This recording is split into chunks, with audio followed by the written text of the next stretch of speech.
Thierry Sély, bonjour, vous êtes maire de Couvray et donc nous sommes ici aujourd'hui pour la signature d'un contrat avec la région pour le financement d'un centre sportif qui va venir accompagner le développement de Couvray. Mais dans votre discours tout à l'heure, il m'a semblé sentir que c'était un petit peu imposé.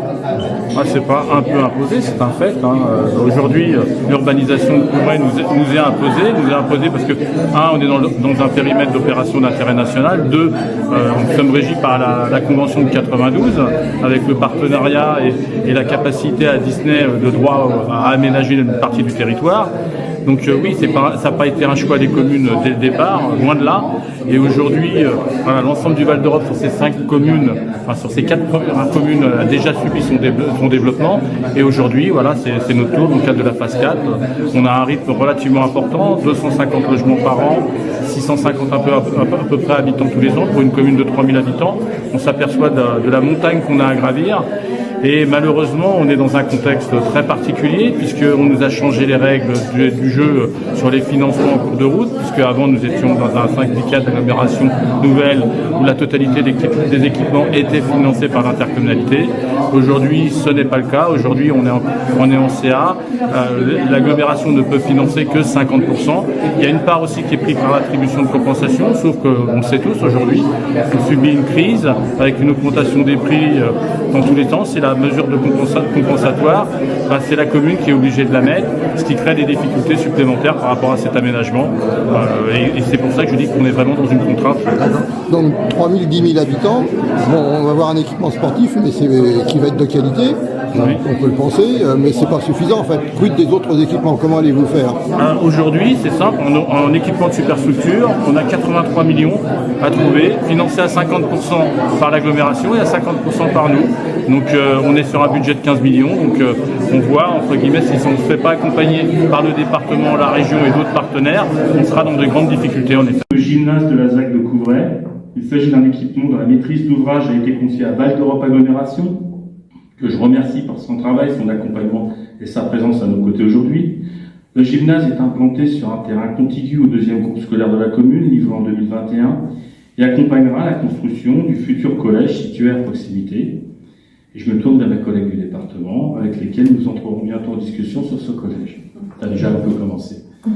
2 tranches ont été prévues, une tranche ferme, concernée par la présente subvention avec une grande salle, des locaux techniques et des gradins, 250 spectateurs pour un montant de près de 5 millions d'euros hors taxes, et une tranche optionnelle dotée d'une salle avec ses annexes pour un montant d'environ 2,5 millions d'euros.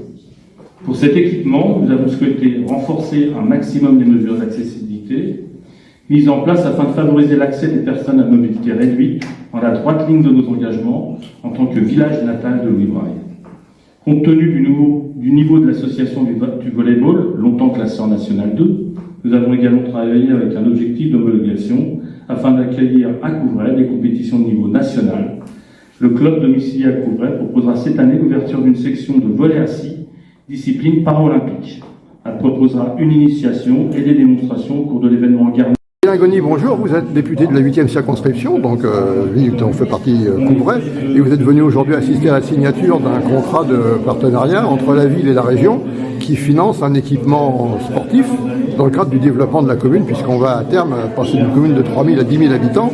Vous êtes, membre de la commission des affaires étrangères. Tout à fait. Mais vous êtes quand même particulièrement intéressé par le sport au niveau diplomatique. Exactement, tout à fait. Et je viens de rendre un rapport, une mission d'information qui m'a été confiée sur la diplomatie sportive française et le modèle sportif français. Aujourd'hui, on a la chance d'avoir un maillage territorial particulièrement important, avec des associations sportives qui ont un véritable rôle social dans nos territoires. Et il faut en être fier, il faut être en capacité de le valoriser, non pas forcément de l'exporter à l'étranger, mais de le valoriser. Et ça passe également par une valorisation des bénévoles, de l'engagement associatif. On est en train de préparer un texte de loi sur ce sujet-là, comment valoriser le bénévolat, comment valoriser ce que l'on appelle le volontariat, pour justement permettre à des jeunes générations qui parfois ont un lien un peu plus discontinu avec le bénévolat, de s'investir davantage en faveur de la vie de la cité, parce que le sport, c'est un facteur intégrateur, c'est un facteur, et je le rappelais dans mon propos, de cohésion sociale, et puis également d'inclusion. Donc, il faut qu'on soit en capacité de défendre ça au niveau de notre pays. C'est pas le sport libre, c'est pas le fait de mettre des baskets qui va leur donner des principes. C'est le fait d'être dans un club avec des éducateurs, des dirigeants, des gens formés. Et c'est ce que la région s'attelle à faire. Nous avons jusqu'en 2021 formé 230 000 bénévoles, éducateurs, dirigeants, etc. sur le sport. Et l'an dernier, c'est 137 000 sur 2022 bénévoles du sport. Pour nous, c'est une priorité d'accompagner les clubs à travers les ligues, d'accompagner ces formations-là. Ce sont ces formations-là qui permettent à nos éducateurs, à nos dirigeants, à nos arbitres de répondre aux enjeux actuels que la société leur propose. Monsieur le Président, je vous remercie. Merci à vous.